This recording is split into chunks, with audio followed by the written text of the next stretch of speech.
ગુજરાત સરકારના આરોગ્ય અને પરિવાર કલ્યાણ વિભાગ અને વિભાગીય નાયબ નિયામક કચેરી સુરત ઝોન તેમજ ડાંગ જિલ્લા પંચાયત આહવાના સંયુક્ત ઉપક્રમે આજરોજ ગુજરાત વિધાનસભા નાયબ દંડક અને ડાંગના ધારાસભ્ય વિજયભાઈ પટેલના અધ્યક્ષસ્થાને કૃષિ મહાવિદ્યાલયના ઓડિટોરિયમ હોલ ખાતે સુરત ઝોન કક્ષાનો પોષણ ઉત્સવ 2024નો કાર્યક્રમ યોજવામાં આવ્યો, જેમાં આઈસીડીએસ અને આંગણવાડી કાર્યકર બહેનોએ ઉત્સાહભેર ભાગ લીધો।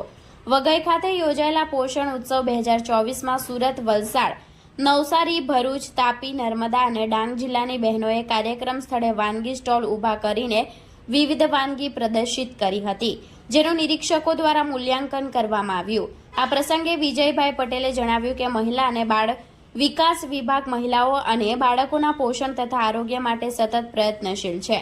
બાળકો, કિશોરીઓ, સગર્ભા મહિલાઓ અને ધાત્રી માતાના સુપોષિત બને તે માટે તેઓના રોજિંદા આહારમાં પૌષ્ટિક આહારનો ઉપયોગ કરવામાં આવે અને તેમાંથી જરૂરી કેલરી, પ્રોટીન અને પોષક તત્વો મળી રહે તે માટે ટેક હોમ રાશન માતૃશક્તિ, બાલશક્તિ અને પૂર્ણા શક્તિમાં દર મહિને આપવામાં આવે છે।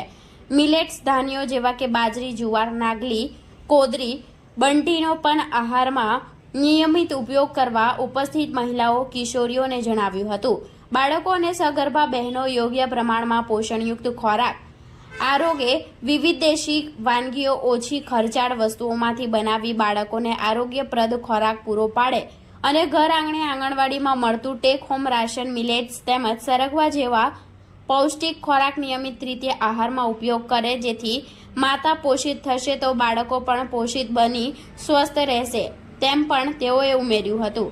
આજે THRમાંથી બનાવેલ વાનગી અને શ્રી અન્નમાંથી બનાવેલ વાનગીઓને 1 થી 3 નંબર પસંદગી કરીને આપવામાં આવ્યા, જે આગળ રાજ્ય કક્ષાએ ભાગ લઈ વિજેતા બને તેવી શુભેચ્છાઓ પણ વિજયભાઈ પટેલે આપી હતી। પોષણ ઉત્સવ દક્ષિણ ઝોનનો 2025નો ડાંગ જિલ્લાની અંદર વઘઈ ખાતે કૃષિ યુનિવર્સિટી ખાતે રાખવામાં આવેલ હતો। આ કાર્યક્રમની અંદર જિલ્લા પંચાયતના પ્રમુખ શ્રીમતી નિર્મળાબહેન, આઈસીડીએસના ચેરમેન, શિક્ષણ સમિતિના ચેરમેન, તાલુકા પંચાયતના પ્રમુખ અને બધા મહાનુભાવો અને અધિકારીઓ અહીંયા હાજર હતા। આ જે પોષણ ઉત્સવની અંદર શરૂઆતની અંદર અમે જે સ્ટોલોને નિરીક્ષણ કરવા ગયા, ખરેખર દરેક જિલ્લાએ એટલી સરસ વાનગીઓ જે મિલેટ્સમાંથી પણ બનાવેલી હતી, THRમાંથી પણ બનાવેલા, એક વાનગી એકથી બળકર એક હતી। ખૂબ સારી વાનગીઓ બનાવવા પાછળ આઈસીડીએસ વિભાગના અમારા આંગણવાડી બહેનોએ પણ ખૂબ સારી મહેનત કરી હતી।